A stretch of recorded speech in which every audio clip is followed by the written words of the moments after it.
అందరికీ నమస్కారం. పాపం వైసీపీ సోషల్ మీడియాకు ఈ మధ్య కొంచెం పని తగ్గింది. ఎందుకంటే సాధారణంగా ఆ ప్రభుత్వంలో ఏదైనా లోటుపాట్లు ఉంటే ఎత్తి చూపించడానికో లేదా ప్రభుత్వం నుంచి జరిగిన వైఫల్యాలను ఎత్తి చూపించడానికో ప్రతిపక్షాలకు అవకాశం ఉంటుంది, అక్కడ పనిచేసే సోషల్ మీడియాకు కూడా అవకాశం ఉంటుంది. పాపం ఇటీవల కూటమి ప్రభుత్వం చేస్తున్న మంచి పనులు వాళ్ళు ఎలాగా ప్రచారం చేయలేరు కదా. కాబట్టి ఏదో అయిపోయిన దాన్ని బయటికి తీసుకురావటమో లేదా సగం సగం వీడియోలు వేసి ఫేక్ వీడియోలు వేసి కొంతకాలం ప్రజలను తప్పుదారి పట్టించడమో ఇది వైఎస్ఆర్సీపీ సోషల్ మీడియా పనిగా పడింది. ఇప్పుడు తాజాగా ఈరోజు మధ్యాహ్నం నుంచి కూడా వైసీపీ సోషల్ మీడియా ఒక ప్రచారం చేస్తుంది. ఏమని? ఋషికొండ మీద అన్ని అనుమతులతోనే బిల్డింగ్ కట్టారు, ఋషికొండ మీద జగన్మోహన్ రెడ్డి బిల్డింగ్ కట్టాడు. సో కాబట్టి ఆ రోజు చంద్రబాబు నాయుడు, పవన్ కళ్యాణ్, నారా లోకేష్ తప్పుడు ప్రచారం చేసి ప్రజల్ని నమ్మించి ఎన్నికల్లో లబ్ధి పొందారు, బహిరంగ క్షమాపణ చెప్పాలని చెప్పి వాళ్ళు వీడియోలు తిప్పుకున్నారు. సరే, నిజంగానే నేను ఏమన్నా కోర్టు తీర్పు ఏమన్నా వచ్చిందేమో కొంపదీసి ఋషికొండ మీద నిర్మాణాలు అక్రమం కాదని ఎన్జిటి అన్న తేల్చి చెప్పిందేమోనని తీరా వెళ్ళి చూస్తే ఎక్కడ న్యూస్ లేదు. మరి వీళ్ళు ఎందుకు ఇలా ప్రచారం చేస్తున్నారా అని చెప్పి వెళ్ళి ఆరాధిస్తే ఏం జరిగిందంటే, వీళ్ళు ప్రచారం చేసుకునేది కేవలం 10 సెకండ్ల వీడియో, అది కూడా మంత్రి దుర్గేష్ మాట్లాడినటువంటి వీడియో. కానీ మొత్తం వీడియో వీళ్ళు ప్లే చేయరు. వీళ్ళు ప్లే చేసిన వీడియో చూస్తే ఒకసారి చూడండి. 10 సెకండ్ల వీడియో, కేవలం 10 సెకండ్ల వీడియో పెట్టేసి ఋషికొండ మీద అక్రమ నిర్మాణాలు కాదు, చంద్రబాబు నాయుడు, పవన్ కళ్యాణ్, మంత్రి నారా లోకేష్ తప్పుడు ప్రచారం చేశారు. ఏంటి వీళ్ళు వినిపించే 10 సెకండ్ల వీడియో ఒకసారేనండి. 7/2/2023 తేదీ ఋషికొండ దగ్గర ఉన్నటువంటి 61 ఎకరాల విస్తీర్ణంలో 9.88 ఎకరాల విస్తీర్ణంలో 19/5/2021 తేదీ గల ఎఫ్ నెంబర్ 13/11/2021 ద్వారా సిఆర్జెడ్ క్లియరెన్స్ ఇవ్వడం అయింది. 7/2/2023 తేదీ గల పర్మిట్ నెంబర్ 1067/8/B/Z2/RDA/2022 ద్వారా జీవీఎంసీ ప్లాన్ ఆమోదించింది. ఇక్కడ వరకే వీళ్ళు ప్లే చేశారు. అంటే ఆయన చదివి వినిపించింది ఏంటంటే ఋషికొండను దేని ప్రకారం కట్టారు అనేది ఆయన చదివి వినిపించాడు. ఆ తర్వాత కూడా వీడియో కొనసాగింపు ఉంది. ఆ కొనసాగింపు వీడియోని వీళ్ళు ప్లే చేయరు. అక్కడ ఆయన చెప్పింది ఏంటి? ఆ రోజు అనుమతులు అంటే అనుమతులు ఎక్కడి నుంచి తీసుకున్నారు? జగన్మోహన్ రెడ్డి కట్టుకునే ఇంటికి రాష్ట్ర ప్రభుత్వం అనుమతి ఇవ్వదా? మీకు అనుమతులు ఎక్కడి నుంచి తీసుకోవాలి? మీరు ఎన్జిటి నుంచి తీసుకోవాలి, కేంద్ర పర్యావరణ సంస్థ దగ్గర నుంచి మీరు తీసుకోవాలి, నేషనల్ గ్రీన్ ట్రిబ్యునల్ దగ్గర నుంచి తీసుకోవాలి. ఆ రోజు అసలు ఋషికొండ మీద కేసు మొదటగా కదిపిందే నేషనల్ గ్రీన్ ట్రిబ్యునల్ కదా. మీరు అనుమతులు ఎవరి నుంచి తీసుకోవాలి? అదేమి జగన్మోహన్ రెడ్డి కొనుక్కున్న భూమిలో కట్టుకోవట్లేదు కదా. జగన్మోహన్ రెడ్డి డబ్బులు పెట్టి ఒక ప్రైవేట్ ల్యాండ్ని కొనుక్కుని పట్టా భూమిలో కట్టుకుంటే మీరు అన్నట్టుగా ఎవరు పర్మిషన్ అక్కర్లేదు. రాష్ట్ర ప్రభుత్వం నుంచి అధికారులు పర్మిషన్ తీసుకుని, టౌన్ ప్లానింగ్ పర్మిషన్ తీసుకుని, గ్రౌండ్ పర్మిషన్ తీసుకుని కట్టుకోవచ్చు, తప్పులేదు. జగన్మోహన్ రెడ్డి కట్టింది ఎక్కడ? పర్యావరణానికి సంబంధించినటువంటి నేషనల్ గ్రీన్ ట్రిబ్యునల్కు సంబంధించినటువంటి ఋషికొండ మీద కట్టాడు, చెట్లు కొట్టేసి కట్టాడు. మరి దానికి ఎవరు పర్మిషన్ కావాలి కదా.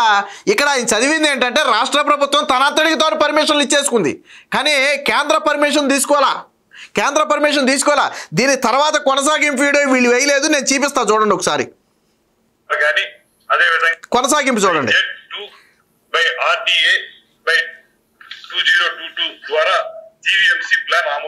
ఇక్కడ వరకు వాళ్ళు ప్లే చేసిందే కదా, దీని తర్వాతేనండి. అయితే దీని మీద అప్పుడు ఉన్నటువంటి రఘురామకృష్ణదాస్ గారు కానీ, మూర్తి యాదవ్ గారు కానీ, అదేవిధంగా వెలగపూడి రామకృష్ణ గారు కానీ, ఈ ముగ్గురు కోర్టులో దీని మీద రిట్ పిటిషన్ వేయడం వల్ల ఇప్పుడు గవర్నమెంట్ అప్పుడు గౌరప్పన్ గారిని ఒక కమిషన్ గా వేయడం జరిగింది. కమిషన్ వేసిన తర్వాత ఆయన రిపోర్ట్ ఇవ్వకుండానే చనిపోవడం జరిగింది. ఆ తర్వాత జరిగినటువంటి పరిస్థితుల్లో కోర్టు నుంచి స్పష్టమైన తీర్పు కోసం వెయిట్ చూస్తున్నాం. సో కోర్టు నుంచి స్పష్టమైన తీర్పు కోసం స్టిల్ వెయిటింగ్. ఆ రోజు వెలగపూడి రామకృష్ణ కావచ్చు, రఘురామకృష్ణరాజు కావచ్చు, ఇంకొక వ్యక్తి మూర్తి యాదవ్, వీళ్ళ ముగ్గురు కలిసి ఋషికొండ మీద అక్రమంగా కడుతున్నారు, పర్యావరణ అనుమతులు తీసుకోకుండా కడుతున్నారు, అనుమతులకు మించి కడుతున్నారు అని చెప్పి కోర్టుకు వెళ్ళారు. అప్పుడు కోర్టు ఆదేశాల మేరకు ఒక కమిటీని ఏర్పాటు చేశారు.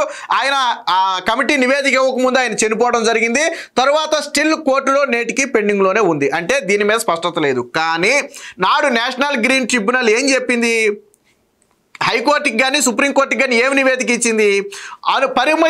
అనుమతుల కంటే అదనంగా జగన్మోహన్ రెడ్డి ఋషికొండను కొట్టేశాడు అనేది స్పష్టంగా చెప్పారు.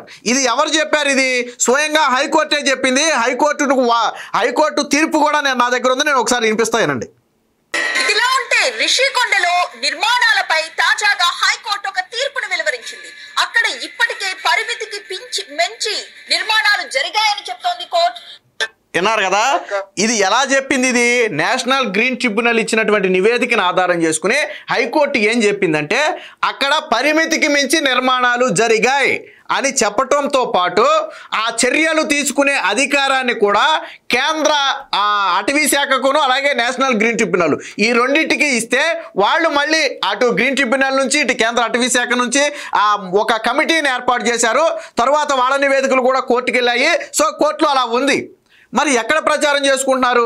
అక్కడ కేవలం రాష్ట్ర ప్రభుత్వం నుంచి తీసుకున్న అనుమతుల గురించి మాత్రమే వీళ్ళు ప్రచారం చేసుకుంటున్నారు. అంతేగాని కోర్టు పెండింగ్ కేసు ఒకవేళ ఇప్పుడు కోర్టులో ఉంది కదా, ఇది కోర్టుగానే ఋషికొండ అక్రమం కాదు, వాళ్ళు కరెక్ట్గానే కట్టుకున్నారు అని తీర్పిస్తే వాళ్ళు ఈ ప్రచారం చేసింది తప్పు అని మనం ఒప్పుకుంటాం. కోర్టులో పెండింగ్ ఉంది, అసలు కోర్టు కేసు ఇప్పుడు నడవట్లేదు, కోర్టు కేసు ఇష్యూనే కాదు.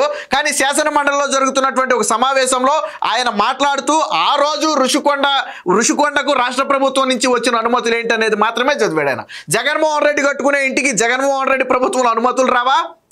అంటే జగన్మోహన్ రెడ్డి నేను సముద్రంలో వైజాగ్ బీచ్ ఉంది కాబట్టి నేను బీచ్ నడిబొట్టును కట్టుకుంటానని ఆయన పర్మిషన్ తీసుకుంటే బీచ్ నడిబొట్టును కట్టేసుకోవచ్చా? వైజాగ్ బీచ్లో ఆయన ఇల్లు కట్టేసుకోవచ్చా? ఆయన ప్రభుత్వమే కదా, అనుమతులతో కట్టేసుకోవచ్చా? పర్యావరణంతో సంబంధం లేదా? వాటి నుంచి అనుమతులు అవసరం లేదా? మరి మీరు ప్రచారం చేసేదేంటి? ఇక్కడ కేవలం 10 సెకండ్ల వీడియో మొక్కను తీసుకుని అది కూడా రాష్ట్ర ప్రభుత్వం ఇచ్చిన అనుమతులను ఆయన చదివితే తరువాత మొక్కలు కట్ చేసేసి కోర్టు తీర్పులతో సంబంధం లేదని స్వయంగా హైకోర్టు సుప్రీంకోర్టు కూడా చివాట్లు పెట్టాయి. ఎవరిని అడిగి పర్యావరణాన్ని ఈ విధంగా ధ్వంసం చేస్తున్నారని. పర్యావరణాన్ని కొట్టేయటమే కాకుండా శాటిలైట్ ఫోటోలు తీస్తే కనపడుతుందని చెప్పి దాని మీద గ్రీన్ మ్యాట్ కప్పిన చరిత్ర జగన్మోహన్ రెడ్డిది. బహుశా ప్రపంచంలో ఇలాంటి ఆలోచన ఎవరికి వచ్చి ఉండదు. కొండను గుండు కొట్టేసి శాటిలైట్ ఫోటోలు తీస్తే గుండు కనపడద్దేమోనని చెప్పి ఆ గుండు మీద గ్రీన్ మ్యాట్లు కప్పిన చరిత్ర జగన్మోహన్ రెడ్డికే చెల్లింది. చీకొట్టారు ఆ రోజు పర్యావరణవేత్తలందరూ కూడా చీకొట్టారు. ఏళ్ల తరబడి ఉన్నటువంటి అది పర్యావరణానికి అత్యంత కీలకం, ముఖ్యంగా వైజాగ్కి అత్యంత కీలకం. ఈదురుగాల దగ్గర నుంచి రక్షణ దగ్గర నుంచి అనేక రకాలుగా అడ్డుకునే కొండ అది. ఏదో సినిమాలో ఒక డైలాగ్ ఉంటుంది, కోట శ్రీనివాసరావు గారి డైలాగ్ ఉంటుంది. అక్కడ ఏదో మలుపు తిరిగే దగ్గర కొంత ఒక కొండ ఉంటుంది, ఆ కొండ మీద ఇల్లు కట్టుకుంటే వైజాగ్ మొత్తం నా కాళ్ళ కింద ఉన్నట్టు ఉంటుందని చెప్పి ఒక సినిమా డైలాగ్ ఉంది. వాళ్ళు తెలిసి పెట్టారో తెలియదు కానీ జగన్మోహన్ రెడ్డి అదే అనుకున్నాడు ఖచ్చితంగా, వైజాగ్ మొత్తం నా కాళ్ళ కింద ఉండాలి. ఎవరికి గిఫ్ట్గా? అది భారతీరెడ్డికి గిఫ్ట్గా.